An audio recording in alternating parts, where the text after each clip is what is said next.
is a presentation of Sertoba Media and Comey Media Incorporated. The UFL Championship audience drops sharply from the 2024 ratings. Do you believe this is a sign that they should make some changes within their setup? Former Packers cornerback Jaire Alexander signs a one-year deal with the Baltimore Ravens. Is this the boost that defense needs to help Lamar Jackson get to the Super Bowl? An NFL rookie quarterback, Shedeur Sanders, failed to appear in court after a speeding ticket this past Tuesday. Could this display of reckless behavior cost him his NFL dream? All that and more on this edition of Total Football Talk.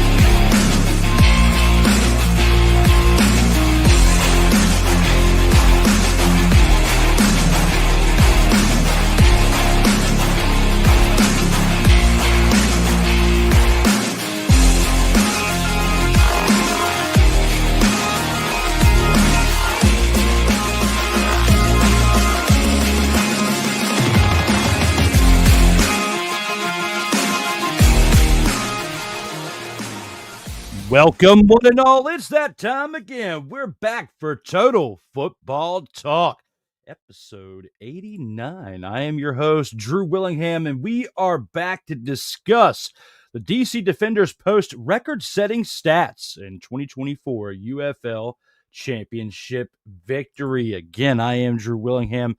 This week, rolling solo as Ryan McCarthy is unable to make it, and Cole is still on hiatus as we are here for episode 89 to discuss a bunch of things on today's slate. NFL, UFL, CFL, all today here for episode 89, brought to you by Comey Media and Sertoba Media, where the struggle is real to be awesome. And yes, we have much to discuss on today's show. Thank you to those of you who are watching via X, YouTube, and Twitch in this current moment, and those of you watching the shorts on many platforms beyond the said ones that we just discussed. We got to talk about the UFL Championship that we just saw from this past weekend, Week 2 action in the CFL, as well as the first game for Week 3 that happened last night, and some NFL news that's come down the pipe over the past week. And one of those news completely did this to me. Got me what? Absolutely. The questions are coming. You are here, and we are ready to rock and roll. Let's go ahead and take this on into the opening drive and get us started with the first set of topics. All right, let's go. We got trips, right? At 42, 989. On two. Ready? Ready. And here with the opening drive, again, we got to discuss the UFL Championship that just took place from this past week, as this is our main thumbnail that we have right here. And we'll talk more about that later in the show as well. But we got to look at the UFL Championship that we just saw from this past week, and it was an absolute beatdown. 58-34 was your final score in this UFL Championship. And the DC Defenders absolutely showed up and shelled out in this contest right here. They absolutely decimated their contest with the Michigan Panthers. They absolutely destroyed them. I mean, 58-34 is a score that you cannot come back from in a game when you're down by 24 points, let alone, I mean, you can, but not to the magnitude that you want. And it was just merely impossible for this Panthers team to make that happen in this contest. The UFL Championship was one-sided from the start of the game to the end, and I cannot say that enough how bad it was for one side and not imperfect for the other. As Jordan Ta'amu for the DC Defenders, 21-28 on the day, 390 passing yards, 4 touchdowns, no interceptions, no fumbles, even added 8 carries on the day for 28 rushing yards and a rushing touchdown. 5 total touchdowns on the day, 4 passing, 1 rushing. Deion Jackson also added 11 carries on the ground for 46 rushing yards and 2 rushing touchdowns. Chris Rowland had 6 carries for 53 yards and a rushing touchdown as well. And Abram Smith added 10 carries for 63 yards. The rushing attack was absolutely on fire with 35 carries combined on the day for 190 rushing yards and 4 rushing touchdowns. The 1 by Rowland, the 2 by Deion Jackson, and the 1 by the quarterback, Jordan Ta'amu. 4 touchdowns on 35 carries and 190 rushing yards. Absolutely insane video game numbers, but it looked great watching it as a fan. Jaden Mickens had 6 receptions for 132 receiving yards and a receiving touchdown, along with Ty Scott, who had 1 reception for 73 yards. Yes, he had 1 reception. It was a long one for 73 yards, but that touchdown made a big difference as it was 1 of the 4 thrown by Jordan Ta'amu. The defense for the Defenders, 2 sacks and an interception, that being by Keandre Thomas. And Matt McCrane was perfect for special teams as he was 2 for 2 on the day with the field goals with a total of 6 points. Bryce Perkins, 21 of 35, 338 passing yards, 4 touchdowns and an interception for the Michigan Panthers. He even added 4 carries for 8 rushing yards as well. It just wasn't enough to help them get over the hump, as even if he didn't have that 1 passing interception, they still would have been down by 24 points, and it still was not good enough to come back against this DC Defenders team. They were absolutely on fire from the start of the game to the end. Nate McCrary for the Panthers, 6 carries for 62 yards and a rushing touchdown, as well as Malik Turner, who had 10 carries for 10 receptions for 168 receiving yards and 3 touchdowns. Still, when you look at those numbers with Bryce Perkins, what they did leading up to this UFL championship, they did great. They just fell short because they needed all-around support because their defense was absolutely terrible on this day. They only had 1 sack, and that was it. Other than that, they were absolutely terrible. And, COC Mariner, their other receiver for the Panthers, 4 receptions, 84 yards, and a touchdown. You waste all that production between McCrary, Turner, Mariner, even Perkins to an extent. Yes, he had an interception, but all around, the Panthers' offense was gelling pretty well. They scored 34 points, but their defense couldn't contain the Defenders, which is why they gave up 58 points. And when the Defenders have no turnovers, no fumbles, no interceptions, it makes it really hard when your offense is converting, but your defense can't stop them, and there's nothing you can kind of, roll it on over into to fall back on. So because they couldn't fall back on anything but just their offensive play, their defense was shoddy. Their special teams, was okay, but overall, it was not looking good for the Panthers from start to finish, minus their decent play by their offense. But overall, it was just absolutely tough to watch. 58-34 was your final score in this contest. Jordan Ta'amu was snubbed for the league MVP by Bryce Perkins. He was snubbed for the league MVP, but it doesn't matter because the most important MVP that you can win is the championship game MVP, the final game of the year MVP. And with his display, he not only won a championship ring this season in 2025, he has a championship MVP now. He now has the UFL Championship MVP trophy. Jordan Ta'amu has been with this team since they were in the XFL a couple years ago, stayed with the team, and moved with them to the UFL. This is now the 2nd year of the UFL, the 2nd year that we've seen this team in a championship race. They couldn't make it to the final. They couldn't make it all the way through last year and win. They did their best. They were just short. This year, they made the best of it because they absolutely beat down the competition in the Panthers. Dwayne "The Rock" Johnson, he's happy out there somewhere because this league season is over.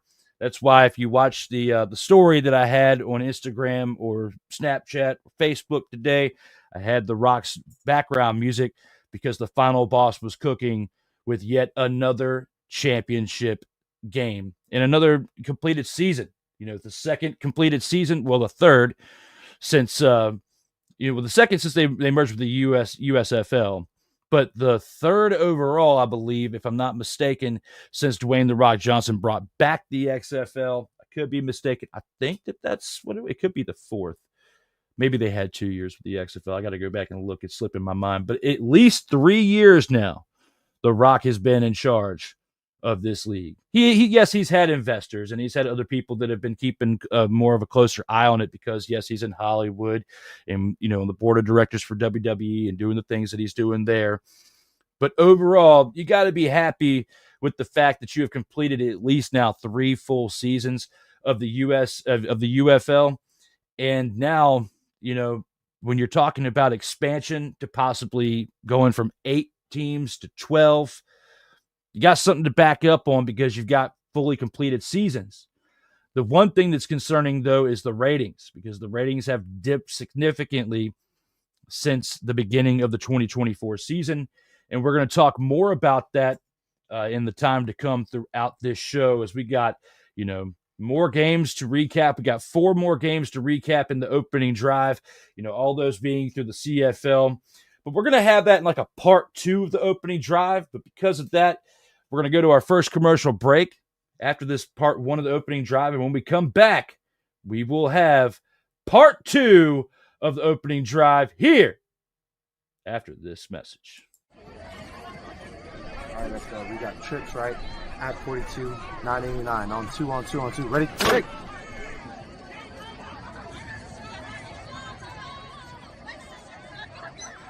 We're just getting started. Total Football Talk will return right after this. Whether it's news, the largest egg producer finds bird flu in chickens at a Texas plant, weather, devastating tornadoes rip through the heart of the United States, inspiration, a breast cancer survivor completed the journey of chemotherapy and now begins a future one of matrimony or sports. Michael Jordan is shown on a photo with Diddy. LeBron James has a video extolling the virtues of a Diddy party. This has been yet another beating a dead horse presentation. We got you covered.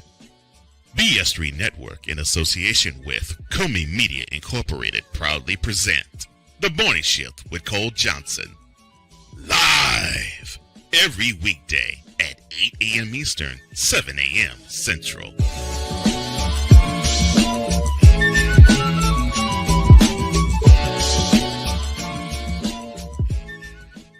Hey, Eagles fan. Join my man Cool McCain and a host of others as they break down every single game, every single week in an objective manner, and also from a fan's perspective as well. Remember, this cast feels just like you. Nobody likes you. And you don't care. Fly, Eagles, fly. Eagles Elite Podcast, every Wednesday at 8:30 p.m. Eastern on YouTube and other podcast outlets.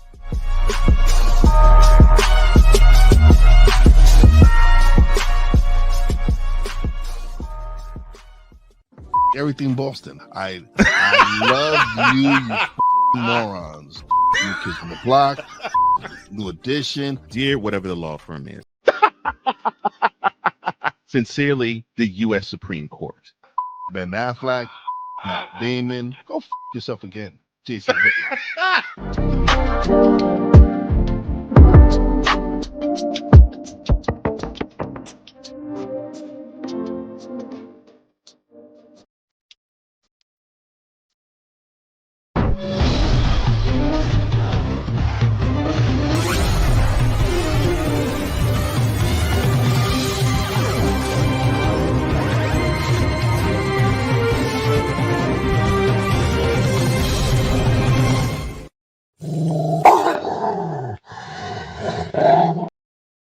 Welcome back to Total Football Talk, episode 89. I am your co-host, Drew Willingham, as we are live to discuss many things throughout the realm of professional football. With that being said, let's go ahead and take this on into our next set. We've already recapped the UFL Championship to the best of our abilities. Now, let's take it on into the CFL. And here with the CFL, we're going to start this off with last week's contest that was Friday night, 7:30 contest between the Alouettes and the home team of the Ottawa Redblacks. And this game right here was definitely one that was not close from the jump. It was absolutely dumpster pelican worthy from start to finish for the Ottawa Redblacks. And when you look at it for what it is, it was definitely tough to be an Ottawa Redblacks fan last week, let alone a fan of the CFL watching this game right here. As the Alouettes were definitely in the driver's seat from the start to finish, Davis Alexander, 23 of 32 for 344 yards in this game, 1 touchdown and an interception, along with 1 carry for 3 yards. Travis Thies, 12 carries for 75 yards on the day, along with Caleb Evans, who had 1 carry for 1 yard and a touchdown. Tyler Snead, 4 receptions, 117 yards on the day, along with Austin Mack, who had 5 receptions for 103 yards. James Letcher Jr. did receive the 1 lone reception touchdown, as he had 4 receptions for 37 yards on the day. The Alouettes defense, though, was absolutely pounding it, as they had 2 sacks on the day for 3 interceptions, absolutely beating down those mother, father, and Redblacks. Jose Maltos, perfect on the day for field goals, which is why they absolutely smacked around the Redblacks like a bunch of redheaded stepchilds, because they had a completion percentage 6 for 6, 100%. 21 points came from kicker Jose Maltos in this game. Absolutely smacked it right in their face. On the other side for the Redblacks, the reason why they couldn't come back, because you have Matthew Schultz. You might as well call him the Schlitz man, the man who used to pound the Schlitz in the background, because he was 22 of 32 on the day for 205 passing yards, a touchdown, and not 1, not 2, but 3 interceptions. Man, you can't win a game that way. You know it, and I know it. He had 3 carries on the day for 6 yards, but come on. That's not going to erase 3 interceptions. You have an interception, and you have an interception, and you have an interception is basically what he did in this game. The Schlitz man, pounding back the Schlitz. It's all he did. The Redblacks offense as well, when you look at their running game, was absolutely dumpster pelican worthy. You had 15 carries on the day for 40 yards. 15 carries for 40 yards, and you can't get the ball into the mother, father, and end zone. People out there in the chat, let me know what you think. And I'll go ahead and bring your comment up here on the screen as we are live. Geno Lewis, though, for the Redblacks, did have 5 receptions for 56 yards on the day. Braylon Addison, 6 receptions, 52 yards, and a receiving touchdown. The 1 touchdown by the Schlitz man. The Redblacks defense, though, 1 sack and 1 interception on the day, looking absolutely terrible in this game. Can we get a Charles Barkley up in here for a That's Terrible up in this moment? Stop it. Get some help. I guess that's close enough. That's terrible. There it is right there. To those of you who are just now tuning in on X, Twitch, YouTube, LinkedIn, or whatever the father we put this on later after the live broadcast, welcome. What's that? Yes, the Schlitz man was throwing multiple interceptions in this game. This game was absolutely horrible to watch by halftime, as the Alouettes were up 19-3 by the half, and the Redblacks never recovered as they lost the game 39-18 by the end. Davis Alexander, probably one of the leading, people that helped turn this thing into what it was. But you can't take away the credit from Jose Maltos, because you take those 21 points away in this game isn't the same, because it's tied. It would be tied at 18 if the kicker never made a field goal in this game. Those 21 points are the reason why I have to do this for Jose Maltos. Acknowledge me. I acknowledge the fact that you were the difference maker, sir, and I give you all the credit in the mother-fathering world. Now it's time to move on to game number 2 for week 2, as we got to talk about the Calgary Stampeders and the Toronto Argonauts. These two teams smacking each other around in this game. One of the closer games that we had of week 2. We did have a closer one that we do have nominated for Game of the Week that we'll talk about more here in a few. But for this game right here, the Calgary Stampeders and the Toronto Argonauts, an absolute great game to watch, in my opinion, from start to finish. You know, besides the game that we have for Game of the Week, there's not many other things you can say to keep this out of the conversation for Game of the Week, except for that other game was just a smidge better. Literally a smidge better.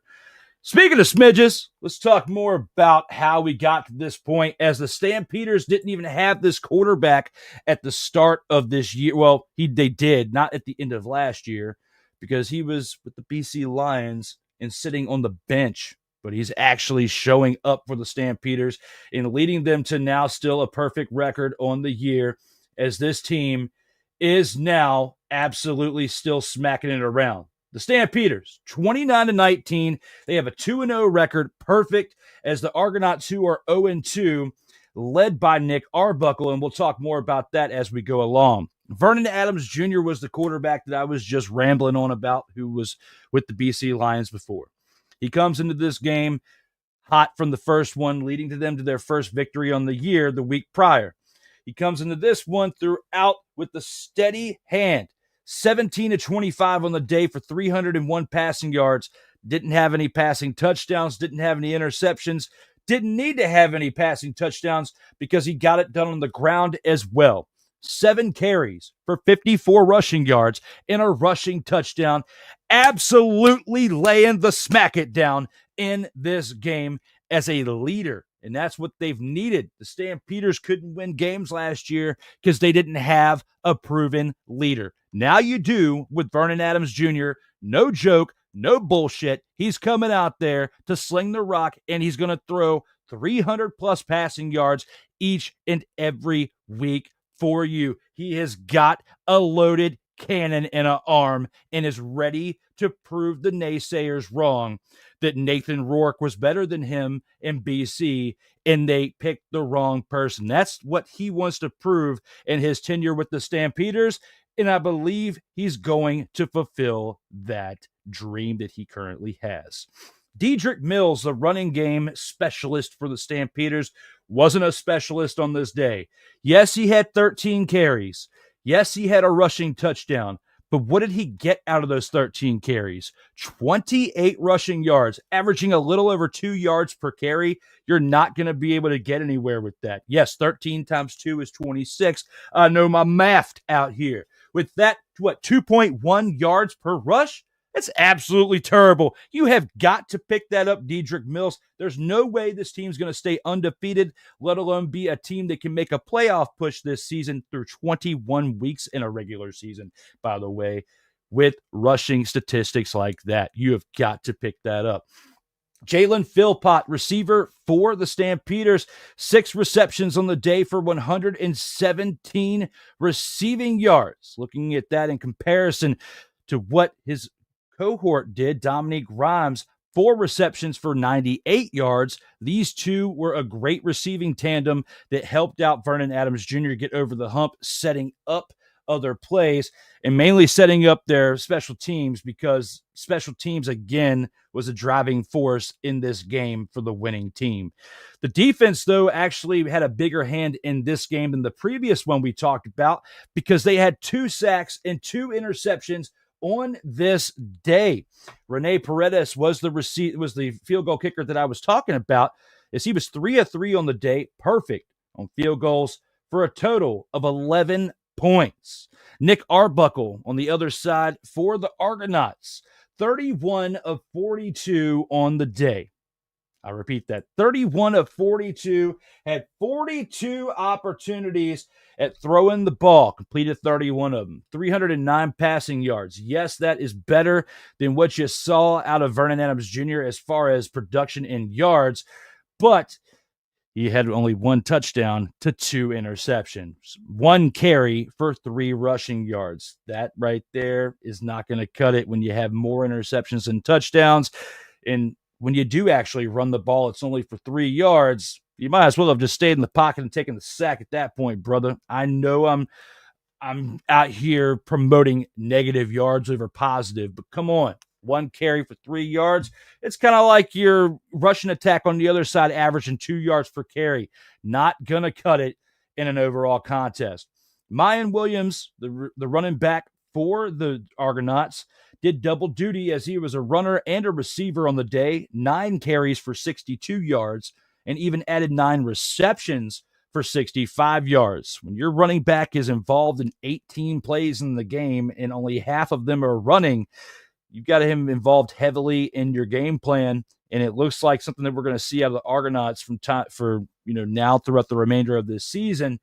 They've just got to step it up overall at quarterback because Nick Arbuckle has been really, really inconsistent in these past 2 weeks, which is why he is 0-2 through weeks 1 and 2 of the regular season. DeMonte Coxey had 6 receptions for 98 receiving yards and a touchdown on the day, as well as David Ungerer had 5 receptions for 55 yards. This game going into halftime was a little dismal, as we had a team that was leading 9-4 at halftime. Yes, 9-4 at halftime. The rules are a little bit different in CFL. For those of you who don't know, there's 3 downs in a set of downs instead of 4. And yes, you can score 1 point at a time. So do your research, check it on out. You can see what I'm talking about. But right here, after halftime, it was all the Stampeders because they took that 5-point lead and doubled it to 10 by the end of the game. The Argonauts tried their best throughout the second half, scoring in both the third and the fourth quarter with a total of 15 points, but they just couldn't make it happen. The Argonauts lose this week 2 contest to the Stampeders based on the fact that they had an inconsistent quarterback who couldn't, make plays throughout those sets of downs. When you have 3 downs to a first down, it is very important that you take this and you make the best of the opportunity. And that was not done by Nick Arbuckle in week 2. It was done by Vernon Adams Jr., who didn't have the stellar numbers as far as a quarterback slinging for several touchdown passes like you would have in the UFL with Jordan Ta'amu in that championship game last Saturday, because it was Saturday night. But what you do have is somebody in Vernon Adams Jr. who has a lot of experience, championship pedigree, who can come in here and lead the Stampeders to victory in 2025. I got a good feeling about this Stampeders team going throughout the rest of the season. And now we have to take it into our next game for week 2. And it happens to be our game of the week between the Saskatchewan Roughriders, my Saskatchewan Roughriders, and the Hamilton Tiger Cats. Looking at this game right here, yes, there's multiple factors in this game that can take this and change it from a potential game of the week. And yes, there are factors from the previous game that we just talked about that can make that even more realistic as the game of the week. But this could be, I guess, a homer pick for me because I am a fan of the Saskatchewan Roughriders. I wanted to give them their flowers. This is just me talking today, so I wanted to give them their flowers and their credit where it was due. The Saskatchewan Roughriders win this game 28-23, and they do it on the back of Trevor Harris. He wasn't perfect. He was 26 of 37 on the day for completions out of attempts for 295 passing yards, and he had a 1 passing touchdown and 1 interception.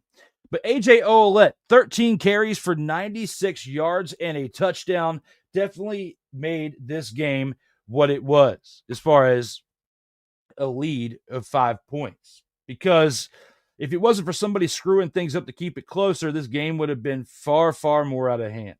Kadeem Carey finally gets some action as a Saskatchewan Roughrider in this game. 4 carries for 26 yards on the ground, as well as Keyshawn Johnson having that one lone touchdown hauled in from Trevor Harris on 8 receptions for 124 receiving yards on the day. Del Duncan Busby had 5 receptions for 59 yards on the day as well, and the Roughriders defense had 2 sacks with an interception, which definitely helped keep things afloat. Now, their kicker, all right, their kicker was absolutely terrible on this day, because if it wasn't for his dumpster Pelican play in this game, this wouldn't have been a 5-point contest. He was 2 of 5 on the day, 2 completions out of 5 attempts on field goals for only 7 points. I repeat that. He had 3 missed field goals. That's a total of 9 points you could have converted on. And instead of having a 5-point victory, you would have won by 14 points. He was definitely the worst player for the Roughriders on this day, and the reason why they only won by 5. And I put this in the game of the week because the Hamilton Tiger Cats did not stray away from the fight. Bo Levi Mitchell threw for 40 passing attempts, only completing 26 of them, but he had 40 passing attempts on the day, and for that, I had to give them the nod as making this closer to what it could be for an actual game of the week, and why it definitely qualified as such for today's episode. So that's why it is the game of the week. But on those 26 of 40 passing attempts and completions, 336 passing yards, he had a touchdown and an interception.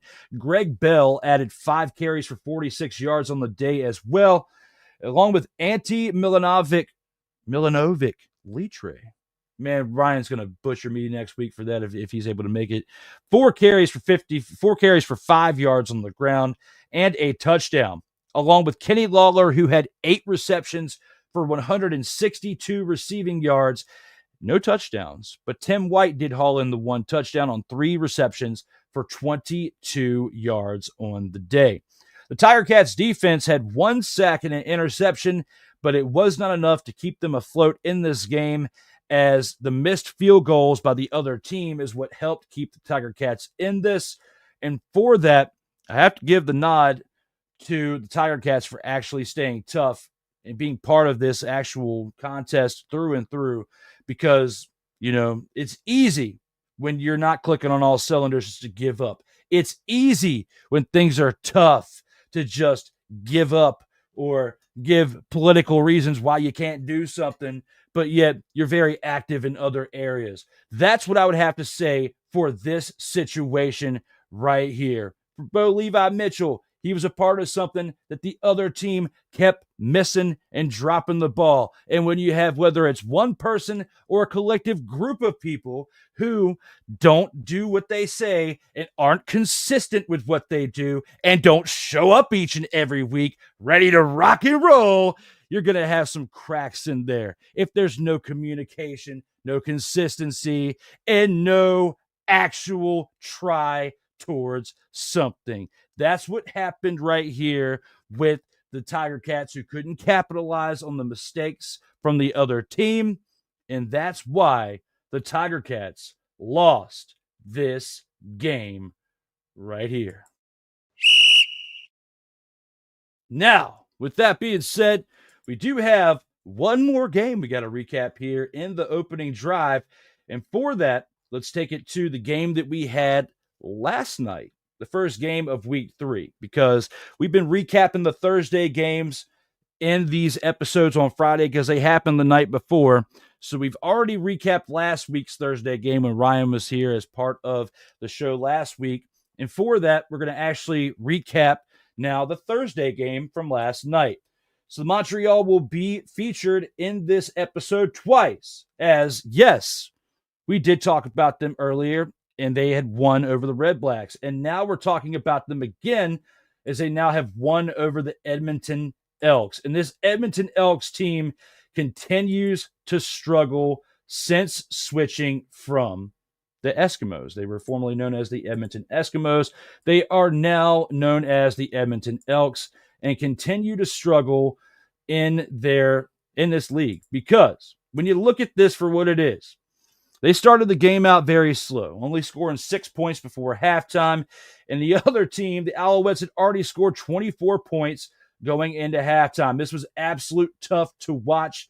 If you're a fan of CFL, if you're a fan of the Elks, even the Alouettes, Ryan McCarthy might even tell you that, or he might come here next week and tell you he absolutely loved it because the Alouettes were absolutely laying the smackdown on the Eskimos, a team that he is a fan of in the Alouettes and a team that he is not a fan of in the Eskimos. That's what we saw last night. Davis Alexander turned things around from the previous week, as he was a little spotty, and we talked about that earlier in the show. But for this, 20 of 24, only 4 incompletions on the day for 254 passing yards and 3 passing touchdowns. Absolutely crushed it, Davis Alexander did in this game. He had 1 carry for 11 yards as well. The running game was strong too, with Sean Thomas Erlington adding 11 carries for 63 rushing yards and a rushing touchdown on the day. David Dallaire had 1 reception for 6 yards, but made the best of it as he scored a receiving touchdown in that scenario. Tyson Philpott added 8 receptions for 96 yards and a touchdown. Absolutely was crushing it. The relative of Jalen, who plays for the Stampeders, did a great job in his position, as he did have a receiving touchdown in this game. Again, 8 receptions, 96 receiving yards. Tyler Snead added 4 receptions for 64 receiving yards as well in this game. And you look at what he did here, it's big numbers. 4 receptions, 64 yards, and a touchdown.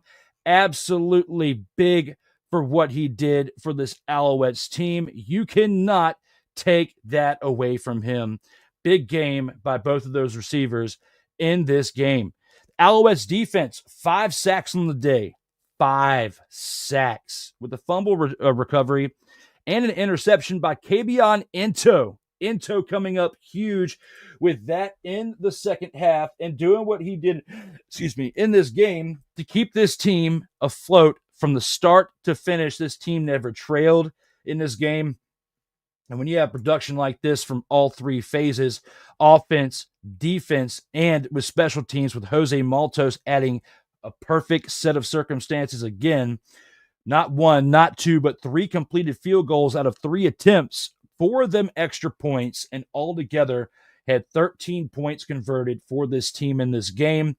Big reason why they won, again, based on their kicker, is they only won by 10 points for this contest. Trey Ford for the Edmonton Elks, 27 of 36 on the day for 308 passing yards, 2 passing touchdowns and an interception, as well as 3 carries on the day for 31 yards.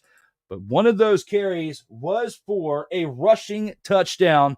So altogether, Trey Ford, 3 touchdowns and an interception combined, did his job in this game and made sure that he could keep this team close. But unfortunately, it just didn't make a difference in the end, as the Alouettes had their number. Justin Rankin, 12 carries for 76 yards on the day for the Elks, as well as Javon Leake, who had 6 carries for 41 yards, did their best to establish the run game, but the Alouettes had their number, like I said, from start to finish. There was no way they were going to come back from that deficit of 24-6 at halftime. When you look at the caliber between the Alouettes and the Elks and what they've been doing for the past few seasons, the Elks have been on the bottom for quite some time. The Alouettes have been a team on the rise for quite some time, and they're ready to make some noise here in 2025.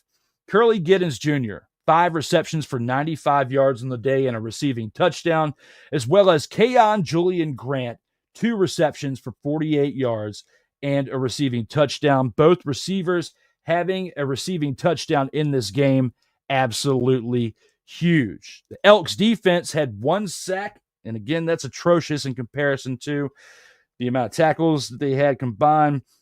1 sack. No fumble recoveries, no interceptions, didn't force any of that against the other team. And they did have a decent outing on special teams, as Vincent Blanchard was 2 of 2 on the day for field goals, 2 of those being 2 extra points added with that as well, and 8 total points. Still wasn't enough to get this team over the hump, as they struggled from start to finish. It's a struggle when you don't have an entire team carrying their weight. I mean, think about that. When you show up there as a unit, whether you're a team of 53 or a team of 2, if you don't have somebody or someone's or a group showing up, they consistently aren't there. And even if they are physically there, they're not there here, okay? And just going through the motions. If you have somebody that's just literally fumble effing around with no care in the world and spreading themselves way too thin, the cracks are going to start to show. You're going to start to slip, and it's not going to work out here if you continue to go about things half-assedly. And that's how things go over there in Edmonton, and they're going to continue to go this way until they do the right thing. You've got to prepare. You've got to study. You got to work together as a team. You got to communicate. Communication is key. And if you can't communicate, everything's going to hit the fan, because your head is so far up your rectum, you can't see the light of day. With that being said, we're going to go ahead and take this into our next commercial break, as we have now finally completed the opening drive. For those of you who've been sticking around and staying loyal from the start to the beginning and not just flopping in and out, thank you very much for being a true supporter of the program. We're going to take this to our next commercial break, and we'll see you when we come back and start discussing the other topics we have here on the slate. All right, let's go. We got trips, right? At 42, 989. On 2, on 2, on 2. Ready? Hey!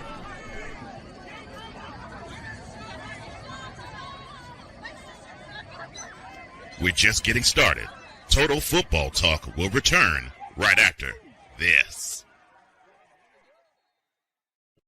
Whether it's news, the largest egg producer finds bird flu in chickens at a Texas plant, weather, devastating tornadoes rip through the heart of the United States, inspiration, a breast cancer survivor completed the journey of chemotherapy, and now begins a future one of matrimony or sports. Michael Jordan is shown on a photo with Diddy. LeBron James has a video extolling the virtues of a Diddy party.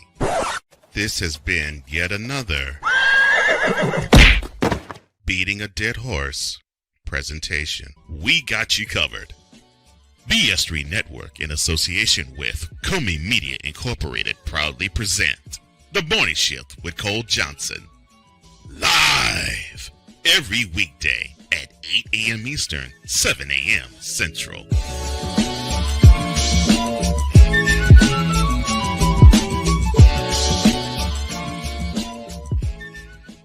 Hey, Eagles fan. Join my man Cool McCain and a host of others as they break down every single game, every single week in an objective manner, and also from a fan's perspective as well. Remember, this cast feels just like you. Nobody likes you. And you don't care. Fly, Eagles, fly. Eagles Elite Podcast, every Wednesday at 8:30 p.m. Eastern on YouTube and other podcast outlets.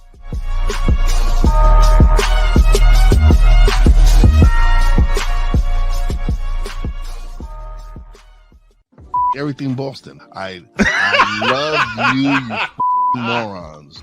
New Kids from the Block, New Edition. Dear whatever the law firm is.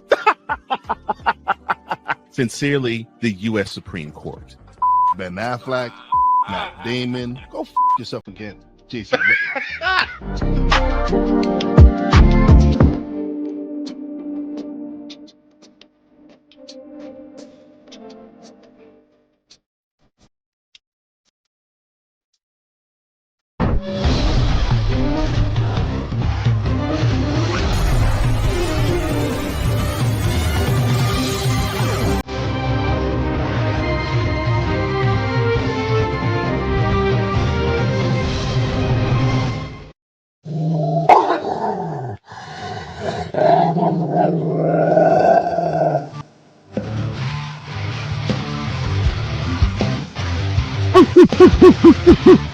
Where are my dogs? Grand champ of the week time is now. It is now time to discuss my pick for the grand champ of the week. And for my pick of grand champ of the week, I'm going to go to the UFL and discuss somebody who is deserving of not just this award, but the UFL MVP award that he got snubbed for. I'm going with Jordan Ta'amu, who made up for that by getting the UFL Championship game MVP. 21 of 28 on the day for completions out of attempts, 390 passing yards, 4 passing touchdowns, no turnovers, 156.3 QBR. And for those of you who don't know, that's literally a perfect QBR rating for the day. 8 rushes for 28 rushing yards and 1 rushing touchdown. Jordan Ta'amu, my choice for grand champ of the week.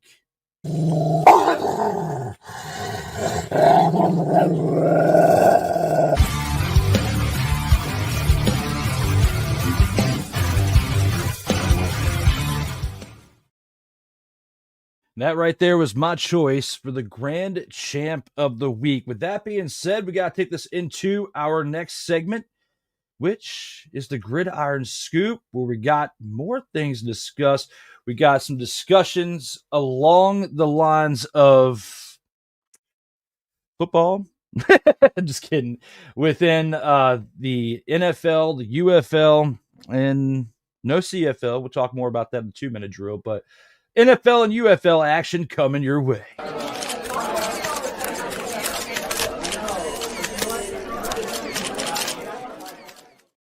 But before we do that, we do have one person who recently just commented. Ike is in the house saying, "What's up, D. Willie?" Well, what's up to you there, Ike? I will give you this. What's that? What's that? Shout out to Ike for being here in the comment. What? Ike for being here in the comment. What? Giving Ike his flowers. I don't think you were here last week, so I'm giving you your flowers now. Let's go ahead and start this one out with our first topic here in the Gridiron Scoop. See what we got here next to discuss. UFL Championship audience drops sharply from 2024 ratings. Do you believe that this is a sign that the league should halt the plans to expand to 4 additional teams? This question basically comes from, this past weekend, you have the UFL Championship, right? From the 2024 UFL Championship in comparison to the 2025, the ratings dropped significantly. As in 2024, you had 1.57 million viewers. Keep that in mind. 1.57 million viewers in 2024. In 2025, that dropped below a million. It dropped to 983,000 viewers for the 2025 championship. That's a 37% decrease in viewership from 2024 to 2025. That's a big, big, big, big drop. So with that being said, my question, do I believe that this is a sign that the league should halt plans to expand to 4 additional teams? I'm going to say no. And the reason why I say no that they shouldn't halt the plans is maybe the expansion to 4 additional teams, depending on where they put them, would help out the viewership. You take one of those teams in Texas and you move it to New Jersey, bring the Generals back. I know you're going to have a happy Ryan McCarthy for one. He might start watching UFL. You got, a team that you had in Florida before that you could bring back. It might make my man Kyle Nash happy and some others in the area to where they would start covering the UFL again and start showing up here to discuss it with me. But when you take the teams away from the areas in which you got bigger fans in, and these are just 2 people I'm talking about. There's groups of people that were coming to these games. Yes, the audience might have been low as far as the amount might have been significantly lower than what you would have for DC or St. Louis, but you can't really compare the audience in St. Louis to what you would have in New Jersey or what you would have in Florida or which, it would be the Orlando team because they had a team in Orlando when they were in the XFL. So looking at that for what it is, you need 4 more teams in this league to make it to 12. I say you bring one in New Jersey, you bring one in Florida, You bring the Philadelphia Soul back. There's 3 right there. And as long as you don't put a 4th team in Texas, I'm cool. Okay. I'm cool. Maybe another one in Ohio, like Canton area, because the NFL Hall of Fame, Canton, Ohio. You bring a team to Canton, call them the Canton Bulldogs. I know they had an old professional team back in the day in the original NFL called the Canton Bulldogs, but how great would it be to pay homage to that era of football by having a team called, at least in Canton, being brought back and having a team in Ohio representing professional football yet again and in Canton. I think that would be cool. So I say, even though the viewership dropped significantly for the UFL Championship from 1.57, like I said, from the previous year in 2024 to 983,000, a 37% decrease in viewership. Yes, but you got to look at the markets and where they're at. You got the Michigan Panthers and the DC Defenders, okay? 2 teams that were knocked out before the Super Bowl in the NFL, and 2 areas that aren't really that excited about football right now because it's baseball season. It's baseball season in Detroit, which Detroit is still a number 1 for Major League Baseball as far as record as of right now. You got DC, which DC baseball is absolutely dumpster Pelican worthy. They're not excited about that. More people in that area are probably excited about soccer or the upcoming Commander season, or hell, even NASCAR. They're not as excited about professional football, and they didn't even seem as excited about it until we got to the playoffs, until we got to the first week and then the championship week. Watching the games, the beer snake wasn't even as active as it was in years prior. So with all that being said, I think that adding 4 additional teams wouldn't be the worst thing that the UFL could do. It gives you 4 more markets to appeal to, which can help you out with the TV deals, even though you're not hurting for that because Fox and ESPN, with the sponsorship of the U.S. Army, is backing you up very well right now. It could go south within the next 2 years, in my opinion, if you don't do something to bring some more appeal to the league, okay? And what's going on right now with these 8 teams isn't appealing enough. We talk about the CFL having 9 teams, 21 weeks, several different buys throughout. It's got some fun in there because it's different rules. It's 3 downs instead of 4 per set of downs. There's other things that you can finagle within the game of Canadian football. But for UFL, where you took 2 leagues that were failing, the XFL, the USFL, and you merged them. You put 2 failing leagues together, all right? Because they're playing around the same time. You merge them together. And over 2 years now of combined league, you went from 1.5 million viewers in the previous championship to a 37% decrease. You got to do something big. And I don't think leaving it at 8 in the current format is going to make that change. It's going to make that improve at all. You're going to see more than just a 37% decrease if you leave it the way it is. I think they go hard at figuring out these 4 teams to expand the league to 12 with. And I think those 4 teams that need to be brought back: Philadelphia Soul, New Jersey Generals, an Orlando team, and Canton. Go to Ohio. Bring a team to Canton, Ohio. Professional football royalty in Canton, Ohio. That is my suggestion for this and how I answer this question. The next question that we have: former Packers cornerback Jaire Alexander signs a 1-year deal with the Baltimore Ravens. Does this signing bring the franchise closer to finally breaking through to the Super Bowl with Lamar Jackson? Hell to the no, to the no, no, no, no. Hell no, no, to the no, no. Was that a total Surprise, motherfucker. Yeah, I had to get it on the camera. You know I got the remote right here. I got the remote. I can just do this. All right. Was that a total Surprise, motherfucker. I don't think so. I don't think so. As we zoom out right here, we can zoom in. We can zoom out. We can zoom in. We can zoom out. We can zoom in. We can zoom out. And right here, I tell you, it doesn't make a mother-fathering difference because team without Jaire Alexander, whether they were meant to make the Super Bowl or not, was going to happen anyway. He was cut by the Packers for a reason, because he wasn't pulling his weight. He wasn't pulling things through and through. And he needed to, because the Packers were a team that was literally on fire last year, and they had something to prove with their second year of Jordan Love at the helm at quarterback. Now you go to a team that's a little more balanced than the Packers as far as your run game and your defense, but your quarterback play, when the moments get to the toughest moments possible, when you really need Lamar Jackson laser focused, he makes a mistake. I mean, we all make mistakes, right? We're humans. We all make mistakes out here in these streets. It's possible that, those who've trained for 10, 15, 20 years have the opportunity past college to get to professional football. You might blank in that moment too. I know I would. That's why I am not a professional football player. So we can't really sit here and compare apples to oranges. What we can tell you is what we've seen on tape.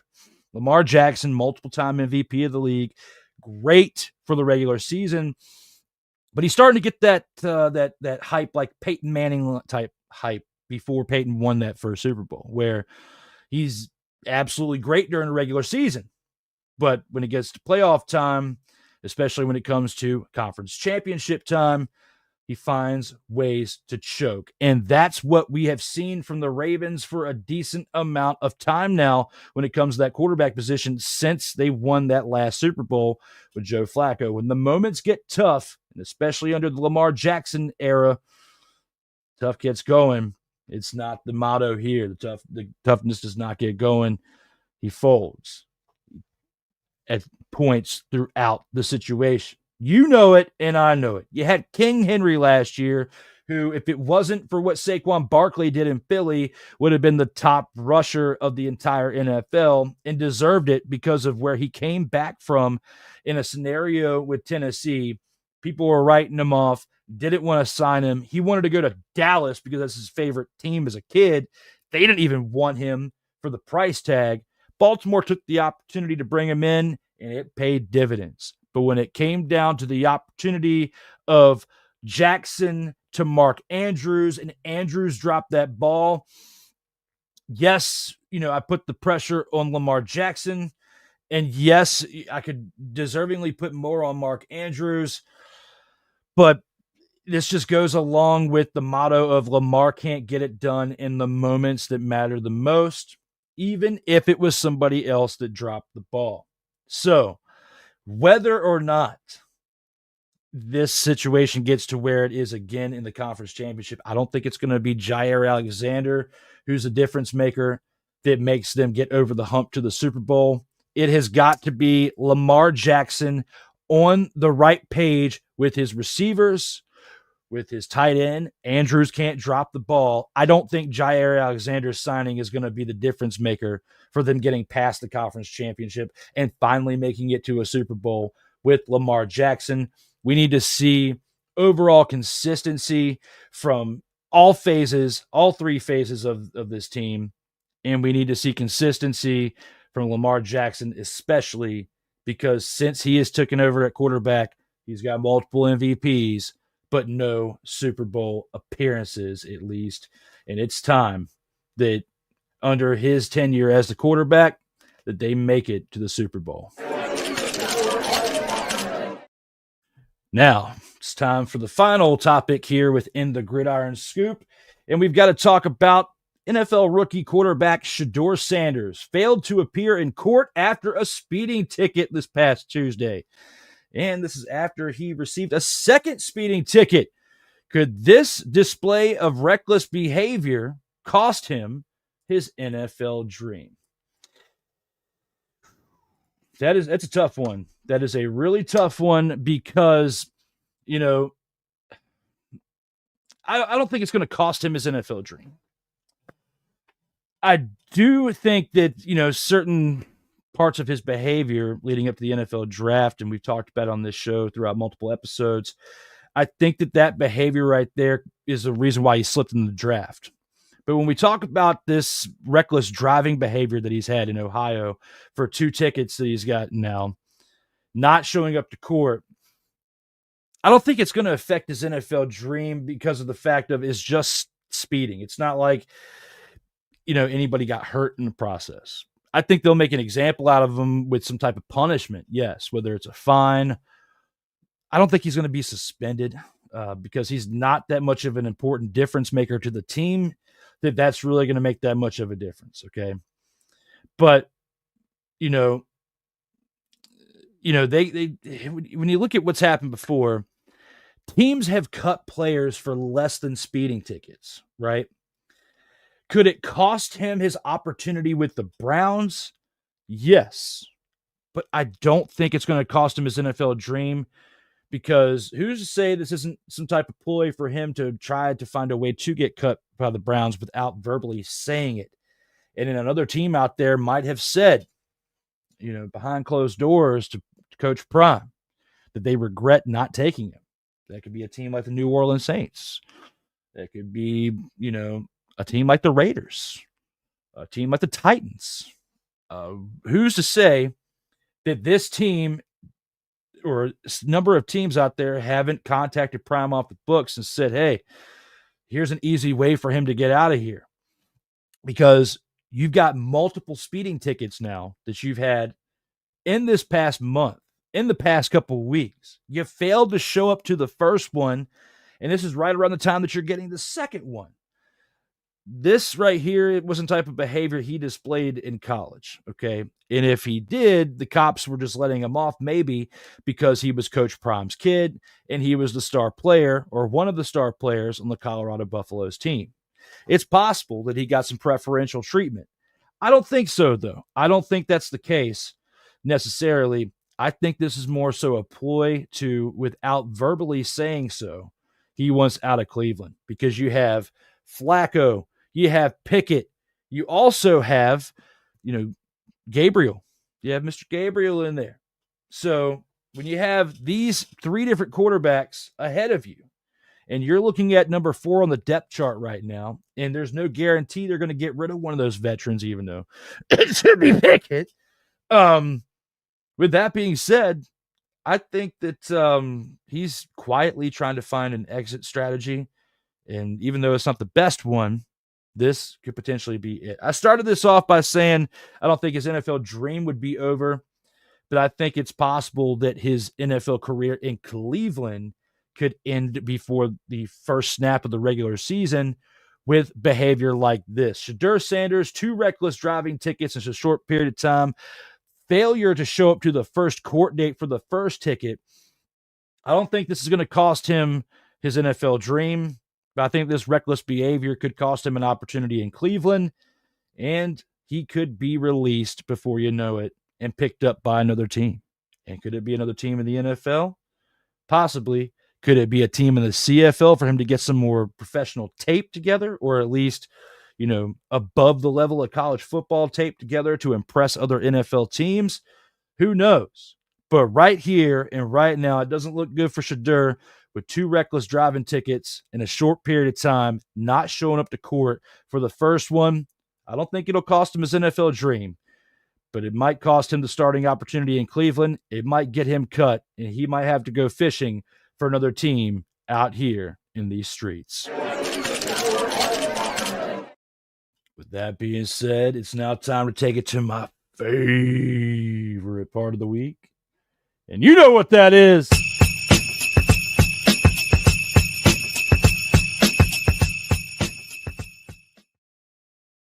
Oh, yeah. It's time for the snowflake of the week. To those of you who are real out here in the chat, thank you for tuning in, and thank you for the kind words as we got Vicala out here, and I'll address him here shortly. Shout out to Vicala, who only watches on Comey Media and only watches this show on there. Doesn't say anything on Sartoba, but we'll see if he changes here soon, because it's time, speaking of snowflakes, to talk about the snowflake of the week, and that is our kicker right here, Brett Lowther, who's 2 of 5 in this past week's game, this week 2 game, 2 of 5 on field goals for 7 combined points.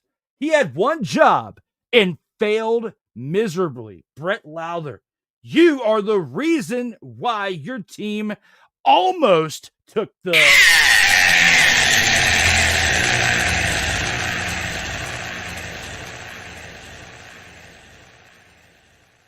And that would have been...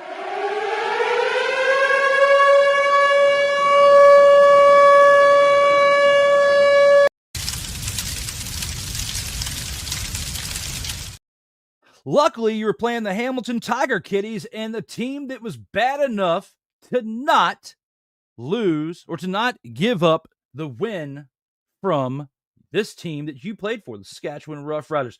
Brett Lowther, 2 of 5 of field goals, 7 points. My pick for the Week 2 Snowflake of the Week.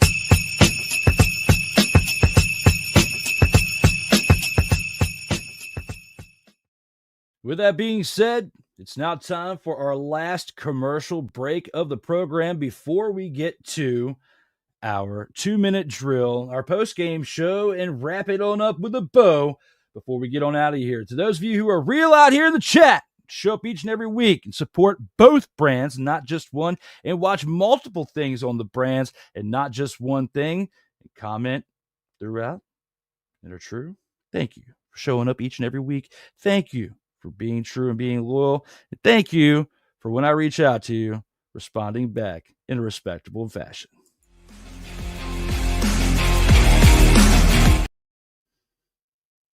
And that's what I get for going off the rails slightly by clicking the wrong transition. It's now time to click the right one. As we come back from the commercial break, we got plenty more in store. Thank you, as always, for tuning in.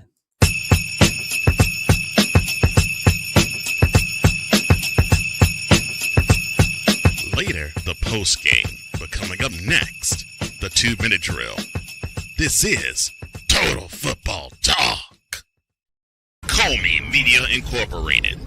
Creating content magic in the real world. In a world where chronicles of the past are brought to the streams, whether the content is relatable or completely beyond your realm of life, there is no shadow of a doubt that this show is absolutely full of shenanigans. Get ready for D. Willie in the evening. this Sunday at 10:05 p.m. Eastern. Exclusively on Sartoba Media, where the struggle is real to be awesome.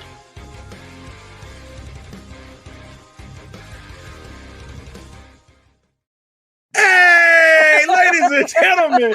Hey, look. Hey, stop playing games. Y'all already know. Go ahead and toss him some Willie Bucks. Ain't nobody playing around. Hey, $sign D Willie 87. Go ahead and hit him up on the Cash App and go ahead and give him some Willie Bucks. Look at Drew looking stoic, ladies and gentlemen. Stoic on that $10 bill. So go ahead, slide my man over some Willie Bucks, and we good. That's all I'm saying. We good. How about some Willie Bucks? Sartoba Media, where the struggle is real to be awesome.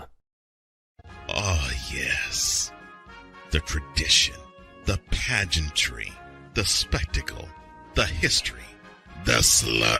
Wait. I gotta rep my brother's stuff right. All my DMV soldiers, stand up! And welcome to the Commander's Gridiron Report. If you want your commanders to be repped right, well, D. Willie is your man. Commander's Gridiron Report. Every Tuesday at 1:05 p.m. Eastern, 12:05 a.m. Central. On the Sartoba Media YouTube channel. Music by J. Cool. Where my soldiers? Right side. Commanders. Where my soldiers? Left side.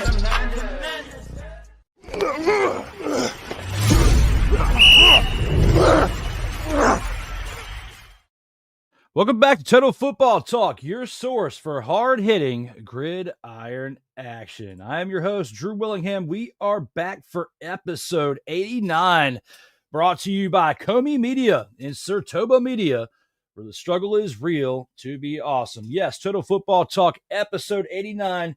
We are streaming live right now, as we got much more to discuss here on this program. Not as much as we discussed previously leading up to this point, but we do have a few more things to go over before we wrap this on up with a bow and get on out of here. And the first thing that I want to start it off with is a few comments. As earlier, Ike was here and said, "What's up, D Willie?" And after that, Vicola came into the house. Good old Vicola.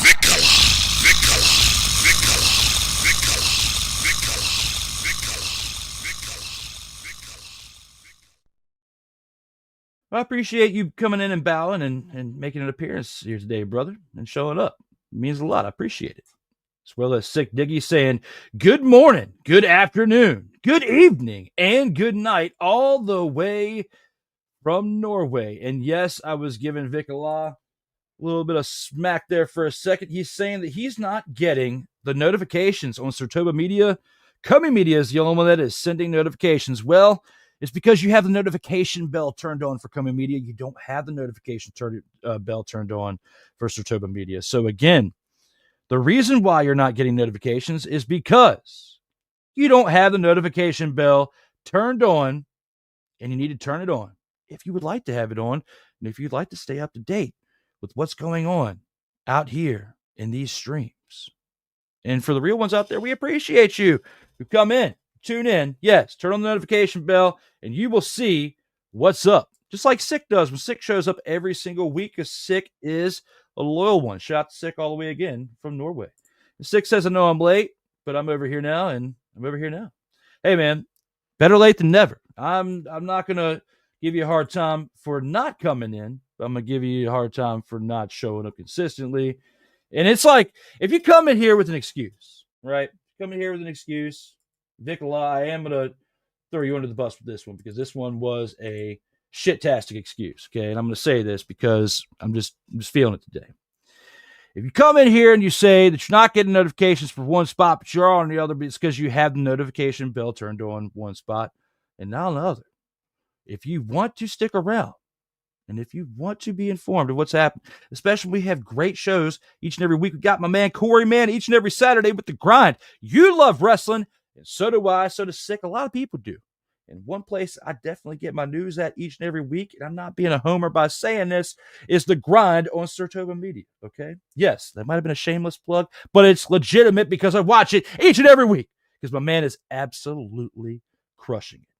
So yes, if you want to be informed, turn on the notification bell for the channel, and if you need help with it, let me know. Reach out. You got my contact information.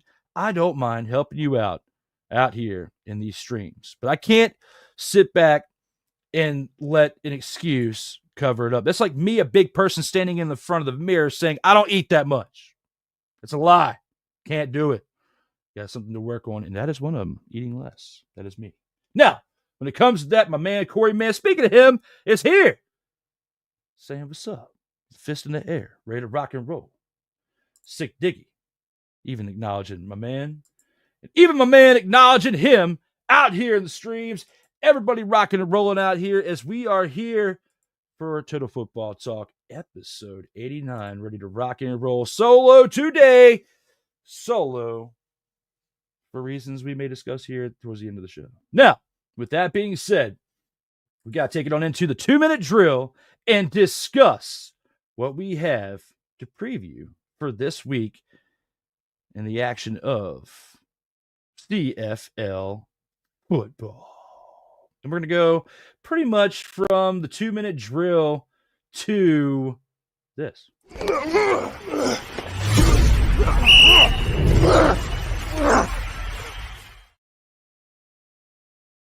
I kind of went around in circles on that one, did it on purpose, because we have a transition we got to look at. That one is this. CFL Week 3 action. Now, last night was the Montreal Alouettes and Edmonton Elks game, and we already did recap that because it has already transpired. But that was the first game for Week 3, and we're going to recap the other three. Preview the other three, starting with the game for tonight between the Saskatchewan Roughriders and the Toronto Argonauts, aka the Argos. Argos here are 0-2 coming into this week 3 contest. And I don't really have much hope for them in this game. I think the Argos, the home team, fall to 0-3. I think my Saskatchewan Roughriders will absolutely decimate the Argos in this game, and it's not even going to be close. The Roughriders will smack them around like the dumpster Pelicans they are and win this game by 10-plus points. My pick, Saskatchewan Roughriders win this game over the Toronto Argonauts. Who's giving them the business?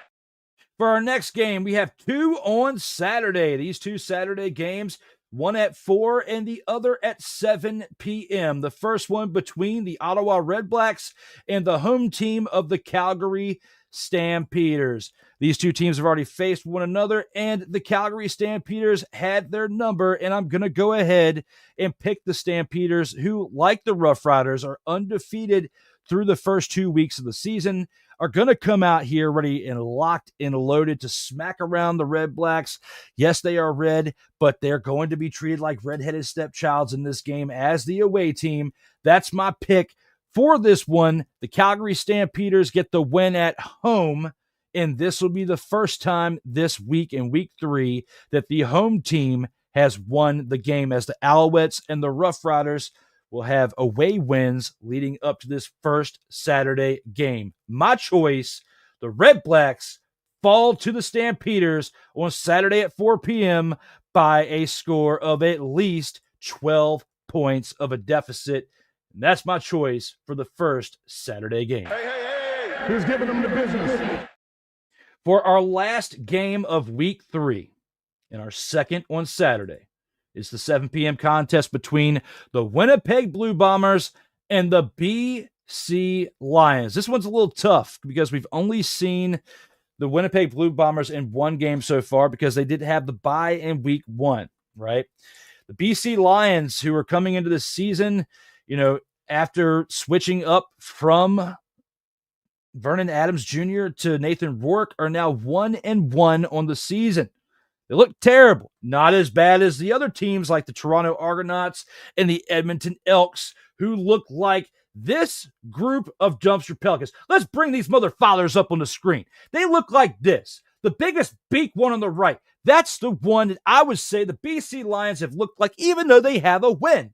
They have a win, yes. But they've looked like the fortitude of dumpster Pelicans who can't get their life together, standing on top of that Food Lion bag over to the left on his webby, toey. This dumpster Pelican right here, my choice. Let's say, you know what? Let's reel it back in. The Edmonton Elkamos, the Toronto Argonauts, they're the first 2 on the right. That's your top tier dumpster Pelican. Then the one standing right behind them, the one directly behind number 1, not number 2, but number 1. That right there is the BC Lions, the 1-1 BC Lions. That right there is the 3rd-ranked dumpster Pelican of the league, in a league of 9 where you can have potentially the Hamilton Tiger Kitties as a number 3 ranked dumpster Pelican. They're just not that bad when you think about the fact that you've got a BC Lions team that could have had Vernon Adams Jr., VA2, the 2nd, Thomas Edward, Patrick Brady the 2nd. No, Vernon Adams the 2nd. Even though if Cole was here, he'd say, Junior, I'm going to say non-pedally the 2nd, and I'm going to keep it that way. Because right here and now, the Winnipeg Blue Bombers, the away team, are going to come into British Columbia, and they're going to put up a good fight.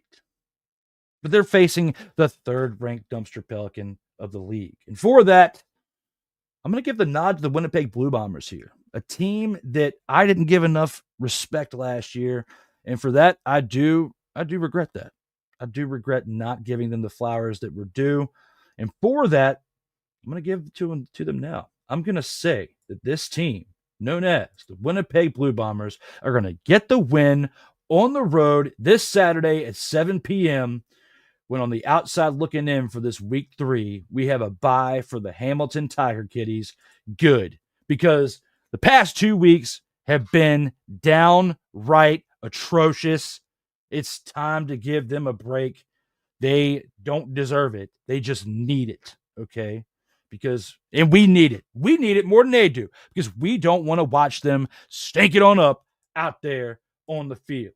So, my choices this week for these 3 remaining games for week 3, the Roughriders on Friday night for the win, the Stampeders for Saturday afternoon for the win, and the BC Lions losing to the Winnipeg Blue Bombers for the win for the Blue Bombers. That's my 3 choices for the 2-minute drill as we take this on into the final segment known as the post game. Hey. Who's giving them the business?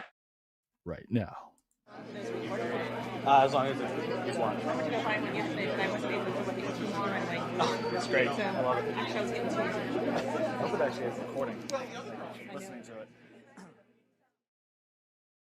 Episode 89. This is our thumbnail right here for the DC Defenders post record-setting stats in 2025 UFL Championship victory. That was our thumbnail. That was our main story for this one. And I'll talk more about that here in the post game as we have Sick Diggy flopping back and forth between channels out here. And we'll bring some more comments out here in a second.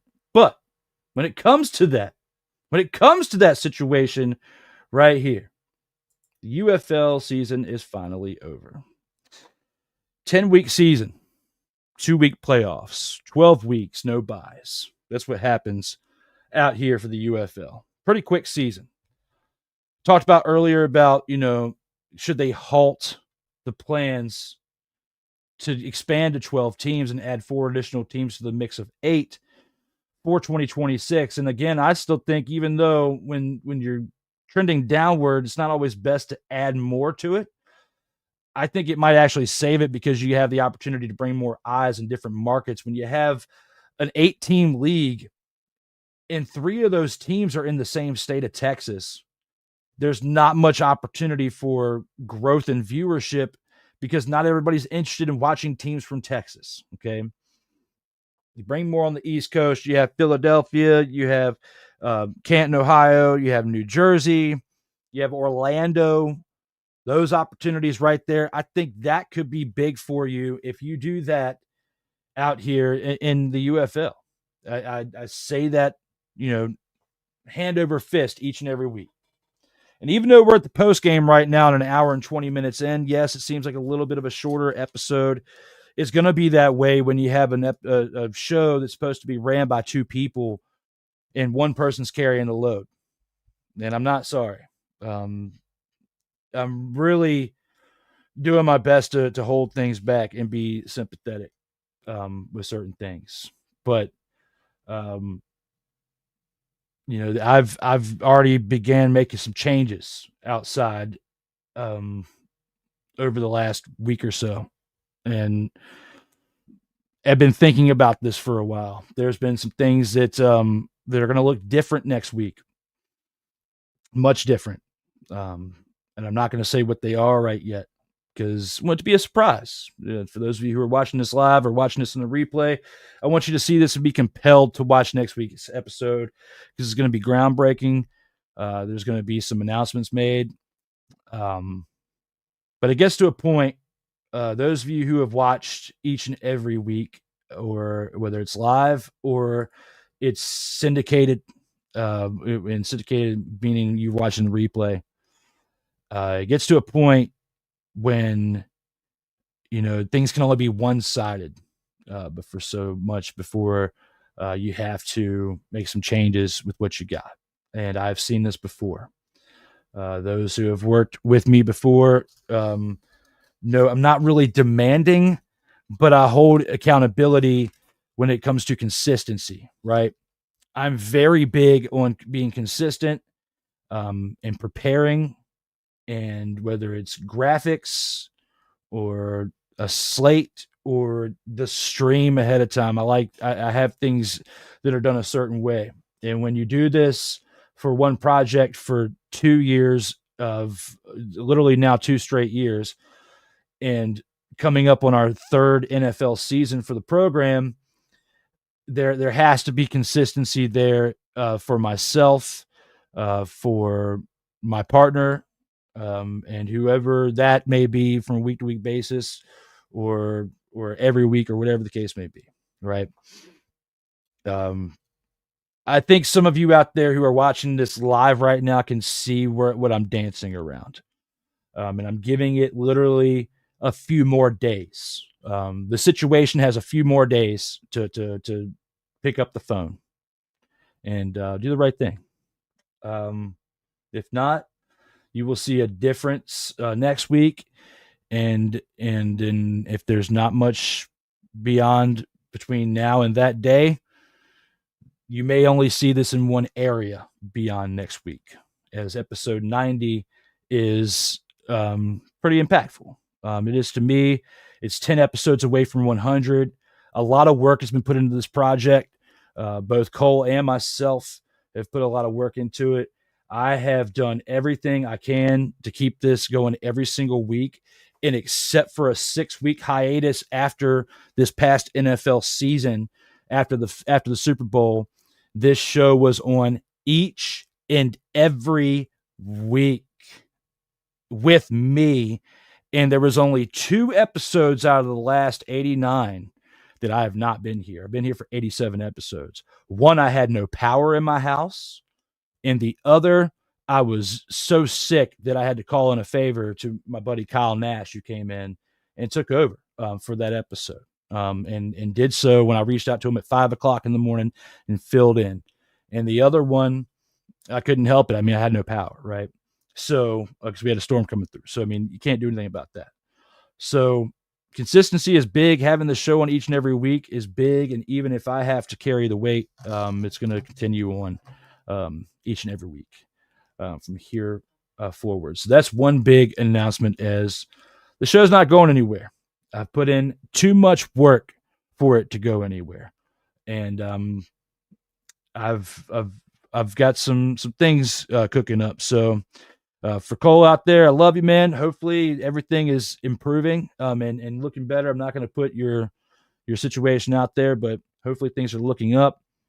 But I've got some announcements next week and some changes that I'm going to be making, and hopefully you guys are excited for that and will be supportive, because when things aren't going the way they should, you've got to address the elephant in the room and do the right thing. And that's what I'm doing.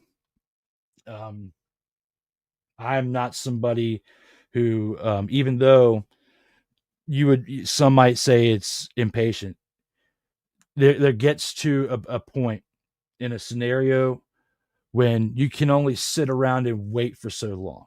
And I'm a patient guy. Look at my beard. Patient and not impatient guys can't grow beards. Impatient guys can't grow hair. Okay. I'm at a point where I'm going to do the right thing, and I have continued to do the right thing, and I will voice my opinion when it's needed, and I will not be shut down. So, based on the way the world is. So, for here now, there is that's going to be the most I'm going to say at this point, because we are live, and I'm going to give it some time, literally a few more days. That doesn't mean my work's going to stop. I'm still going to prepare as I have and continue to do what I believe in my heart is the right thing, because I have spent many, many hours, whether it's hours before I went to work, because this show used to be on Mondays at 11 a.m., from 11 a.m. to 2. Then for the next 30 to 45 minutes, eat, shower, get ready real quick, get in the car for 45 minutes, go to work for 10 to 12 hours, and then come back home in a 45-minute ride home, and then get up and do it all over again the next day for another 3 or 4 days before I actually had time off. Okay. We moved this show to Fridays. And thank you to those of you who are still watching the show after the bouncing around of days. But my co-hosts, obligations have changed, and so have mine over the course of the past 2 years, and we've had to move it around. For now, the show's staying on Fridays, and the time on Friday is not definitive yet, because the overall scope of the show is still right now unannounced. And to be honest, 1000% honest, it's undecided because you're sitting back and you're waiting on other things to fall into place before you can make moves. And I've been in this scenario before.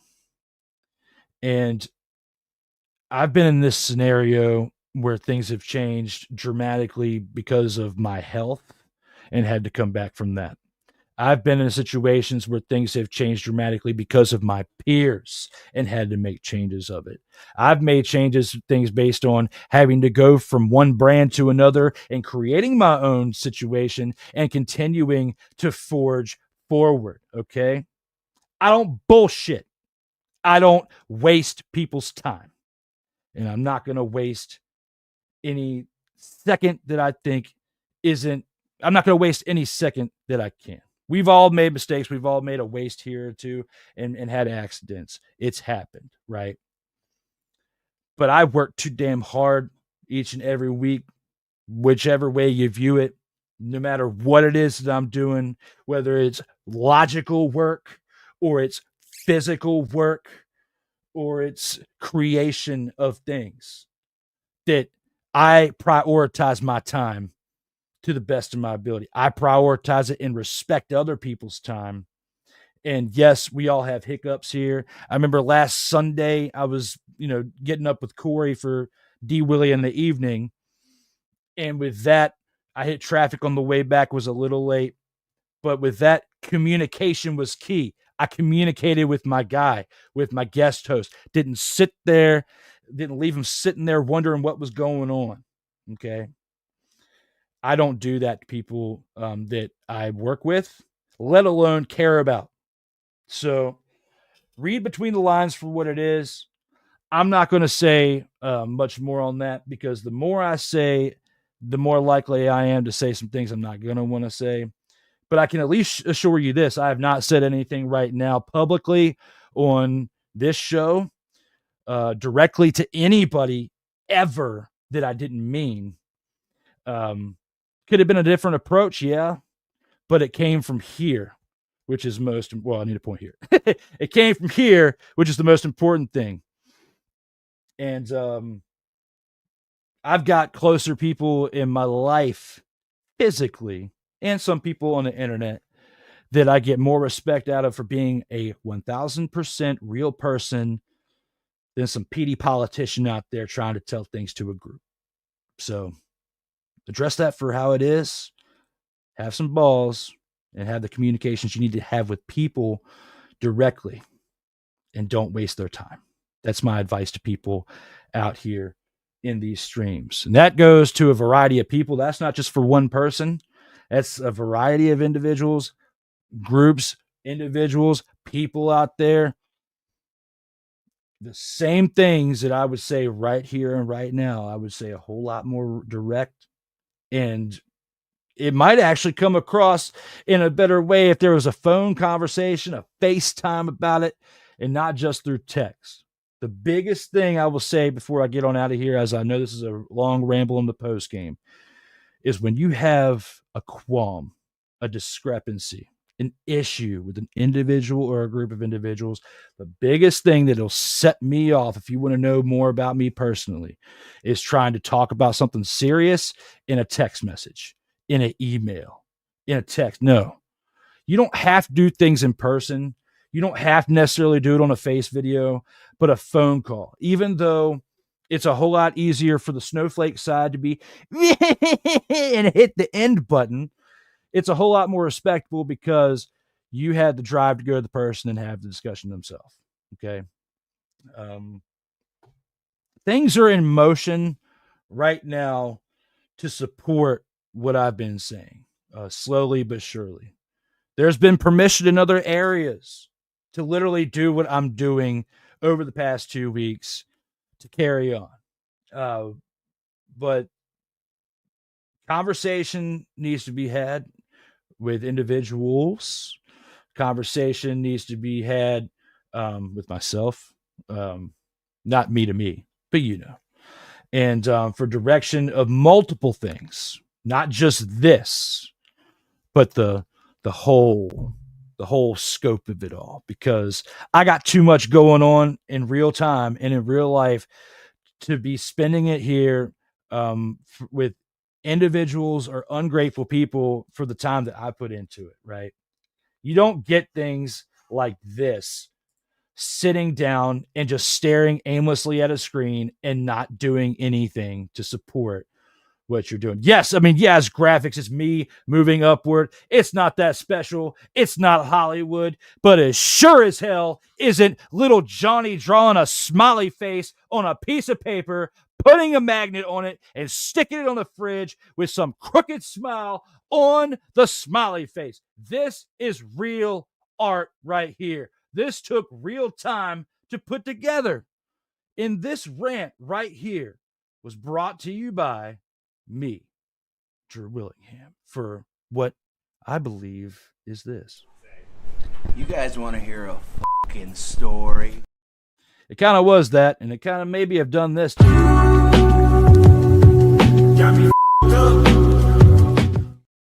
But regardless if it was this or not, this has been yet another Beating a Dead Horse presentation. it had absolutely nothing to do with the Dallas Cowboys, which you know is not a total. Surprise, motherfucker. Many things to be figured out over the course of the next 6 days leading up to our next appearance for episode 90. But what I can tell you is this. There's going to be some changes with graphics, the way it's viewed. I'm not getting a haircut between now and then, so I can tell you it's not going to be that. But what I can tell you is keep your eyes open. Keep your ears open. There's going to be some things in Instagram stories, Facebook stories, Snapchat stories, whatever the expletive. I know I've dropped a couple cuss words today. For that, I am sorry for dropping a couple cuss words today, but I'm frustrated. I'm very frustrated. And if I continue to talk about that, I'm going to definitely throw out there exactly what I'm frustrated about, even though some guesses might be able to be ensued on certain things that I said already. And for that, yes, sick. You before I get on out of here, there's some things that you have said that have been absolutely big in this, and I need to address certain things that you have said. Sick says, and when one can't make the live stream, there's always the replay. Yes, so don't bullshit me, okay? Not you, Sick, but those out there. I can't tune in live. I can't bring comments. Don't bullshit me. Okay. I'm not caring anymore when it comes to holding back when it comes to bullshit. I'm going to tell you. When it's out here in real time, there's certain areas, certain places out there where you can't say it. All right. But I can say it right here. This is my platform on Sartoba Media. And yes, it is co-share with Comey Media, but I'm the one driving the content for Comey Media right now too. So with that being said, I have a little bit of a big head with that. I'm going to say what I feel is necessary. It's going to be a rough night in Toronto. Yes, it will be. And it could get lively in both Alberta and British Columbia. It could, but I just don't think that BC has what it takes out there. How come the CFL has 3 franchises in Ontario? I can understand Toronto and Ottawa having teams, but why Hamilton? It's a good question because the Tiger Cats have absolutely not been a team worth really watching. And for that, I'm going to keep it as is. Could there be a future expansion franchise in Manitoba, preferably in Winnipeg? I mean, maybe, but you've already got the Blue Bombers, so why else would you need a second team in Winnipeg? It's kind of like having 2 teams in New York in the NFL. Yes, one's in the AFC and one's in the NFC, but I still don't think it's worthwhile, even if you put them in 2 different divisions. DC brought the fight to Michigan. They punched them in the mouth and pummeled them repeatedly. They absolutely did. You're absolutely right with that. Florida, New York, New Jersey, Pennsylvania, California are great markets, just having the right promotion and cuties that will host future UFL franchises. Yes, I agree with all of that except for California. Without going too political, I don't think California deserves anything brand new right now. based on their behavior with everything going on. Yes, you can go back and forth and spar back and forth between the political side of it in D.C. and California, and the fact that California is so far in debt, they're trying to find ways to get out of it. This isn't going to help. There's a whole lot of things that I can go about with that, but for that reason alone, I'm going to steer clear of that one right now. But just to say, I don't believe California deserves anything right now. I think Seattle could be a great city for future UFL franchise, or perhaps Milwaukee. Seattle, I like the Seattle Kraken when they, that's NHL. But for Seattle, I think that's a really good idea. If you bring a team to Washington for the UFL, I really like that suggestion right there. And there's only so much a man can take. There's a time and place for everything, all in due time. Yes. And, I stand corrected. I forgot about the Blue Bombers. My bad. Hey, man, sometimes I forget about the Blue Bombers when they're not playing all that great, but I got to give them the credit where it's due. And for that, I'm going to stick with the Blue Bombers being the lone team of Winnipeg. When you think about teams like in the United States, like in Texas, in the UFL situation at least, where you have one too many teams, I think it's time for the San Antonio Brahmas to go. You can keep the other two. You can keep the Houston Roughnecks. You can keep the Arlington Renegades. But I don't think that you keep the San Antonio Brahmas. You move them somewhere else. You can keep calling them the Brahmas, just not in San Antonio. I know I went on a bunch of different rants today, mainly within the realm of professional football. My post game went a little different because I just felt it was necessary to at least announce the upcoming changes. There is changes. I've gotten to that point. Unless something severely changes my mind over this weekend, and I doubt it, this is where we're at. I'm here, and I'll explain more about it next week. But right here and now, for episode 89 of Total Football Talk, there's definitely been an interesting one. Going forward, at least until the NFL season, we're probably going to have this show at around an hour and a half or so. It's not going to be a 2-hour show for the most part. It's going to probably be anywhere from 75 to 90 minutes based on the fact that there's no UFL to mix with the CFL. CFL only has, 4 games a week, and we're only going to be recapping those 4, along with whatever there's news in the Gridiron Scoop. And to be honest, now with it being June, between now and September, the beginning of September, when NFL regular season starts, there's really not a whole lot to report there. We're reaching in certain aspects, just like the main media is. So our primary coverage is going to be CFL. Unless anything drastic happens between now and next week, the plan is for Ryan McCarthy to come back next week for episode 90 and hopefully be here for a few upcoming weeks before, having to depart for other things. So shout out to Ryan for taking the time to be here last week for 88. Shout if he can still make it here next week for 90 and beyond. And, shout out to everybody else who's had a hand in this project, who's had a hand in being part of the live comments, and who showed up each and every week, whether it's during the live stream or in the replay, to provide support for myself and for Cole, leading up to this point. I'll have more to say next week in the post game based on the result of what you'll see throughout episode 90. But for right now, we've only got one more thing left to do, and that is to say Cole saying one more time, followed by my own. Like in football, in life, keep your head up. And remember, you got to play until the whistle blows. And as always, please, for myself, you, your family, everybody out there that cares about you, please stay safe out here in these streets.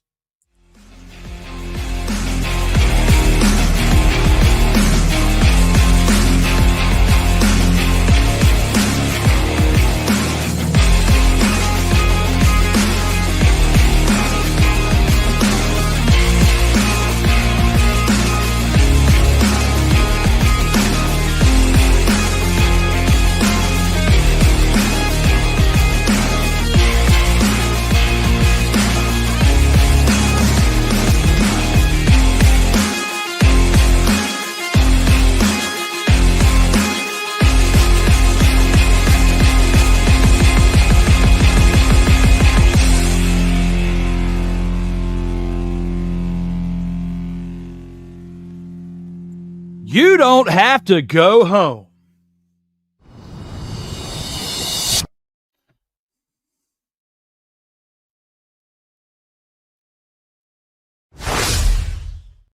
But you got to get your cell phone up out of here. Thank you, as always, for tuning in to Total Football Talk.